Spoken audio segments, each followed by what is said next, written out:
अमरीकी ऐवान नुमाइंदगान की तमाम सरकारी डिवाइसेस पर व्हाट्सएप इस्तेमाल करने पर पाबंदी लगा दी गई है। गैर मुल्की खबरसां इदारे रॉयटर्स के मुताबिक नोटिस में कहा गया है कि दफ्तर साइबर सिक्योरिटी के व्हाट्सएप को सार्फिन के लिए एक और आला खतरा करार दिया गया है, क्योंकि ये सार्फिन के डेटा के तहफ़्फ़ुज़ के तरीक़ेकार में शफाफियत फराहम नहीं करता।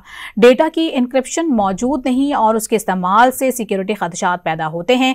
चीफ एडमिनिस्ट्रेटिव ऑफिसर ने की जानिब से जारी करदा मेमो में Microsoft Teams, Amazon Wickr, Signal और एप्पल की आई मैसेज और फेस टाइम जैसी मुतबादिल ऐप्स के इस्तेमाल की सिफारिश की गई है।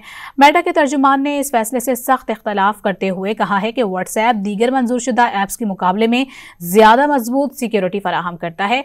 रवां साल जनवरी में व्हाट्सएप के एक ओहदेदार ने इंकशाफ किया था कि Israeli spyware company Paragon Solutions ने दर्जनों सारिफिन को निशाना बनाया, जिनमें सहाफ़ी और सिविल सोसाइटी के अफराद शामिल थे।